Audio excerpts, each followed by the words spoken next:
ইংরেজি ভাষাত বড়াই বা গর্বর একটাও সমার্থক শব্দ আছে যেগুলো গিয়া প্রাইড। আর বড়াই করা বা গর্ব করার একটা সমার্থক এক্সপ্রেশন হইল গিয়া ফিল প্রাউড। কিন্তু আমরা সিলেটি ভাষাত বড়াই করা অত সহজ নয়। কিতার লাগিয়া আপনার বড়াই বড়াই করার ধরন দেখিয়া মানুষে আপনারা অ্যাসেসমেন্ট করে, জাজমেন্ট করে যে নিগু আইলো খান দেখিয়া।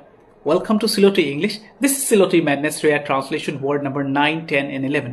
আজকে আমরা তিনটা শব্দ ডিসকাস করবো যেগুলো ইংরেজিতে আমরা যারে কই প্রাইড তার লগে কানেক্টেড বা অ্যাসোসিয়েটেড।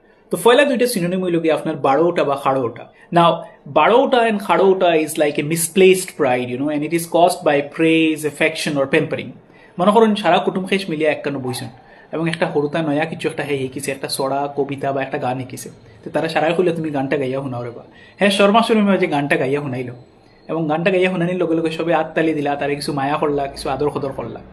এখন দেখা গেল হরুতাটায় নেক্সট কয়েক মোমেন্টের ভিতরে তারা যেটা ইনস্ট্রাকশনস দেওয়া ওর এটা ইনস্ট্রাকশনস হে শুনেন না, খেনে শুনেন না, কিতার লাগি হে বাড়ো উঠি গেছে বা খাড়ো উঠি গেছে।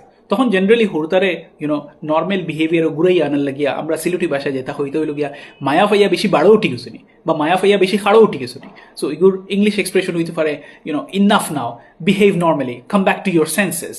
নাও ও যে আপনি গাইলটা দিলা, this is corrective in tone. কারণ আমরা জানি বারোটা বা খাড়োটা it is very childish and it is also temporary. হে কন্টিনিউয়াসলি বারো থাকে না বা খাড়ো থাকে না, কত সময় পরে হে এমনিও নিজের জায়গাটাই। It is like telling him that you are acting silly because people are being too nice to you. So বারোটা বা খাড়োটা আপনি কইতে পারেন it happens because of too much of love or praise or affection or just telling the kid that you are being too special. এখন চলুন সিনটা ফাল্টাই দিই।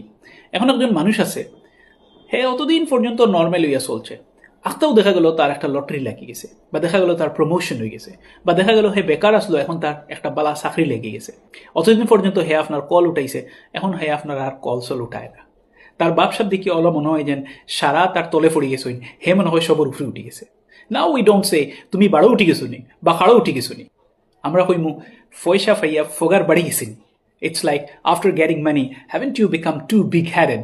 So forget dekhani generally refers to sudden, power, status or money. And ego external and it is like, socially visible. It's like your position has gone to your head. যখন আমরা fogger দেখানি refer করি তখন আমরা generally refer করি adults and newly rich people, people with sudden authority, newly achieved social status ওয়ালা যেটা মানুষ আছে নতারে। সো ফগার দেখানি is like you have changed and not in a good way. So আমরা কইতাম পারি যে ইমোশনাল মিসবিহেভিয়ারে আমরা খাড়ো উঠা বা বাড়ো উঠা কইতাম পারি, বাট সোশ্যাল অ্যারোগেন্স যেগুলো আছে এগুলো আমরা কইতাম পারি যে ফগার দেখানি। সো হরু থাকতে মানুষের মায়ায় বা আদরে খাড়ো উঠায় বা বাড়ো উঠায়, যেগুলি আপনি মনে করুন হরুতে একটা খাড়ো উঠছে, আপনি কুদাম মারিয়া ডিসিপ্লিন করতে পারবা। কিন্তু আপনার সামনে যদি কেউ ফগার দেখায় তা আপনি কি তা করেন? Post your comments and let me know. Thank you so much for watching this video. I am gonna see you soon in another Siloti English video.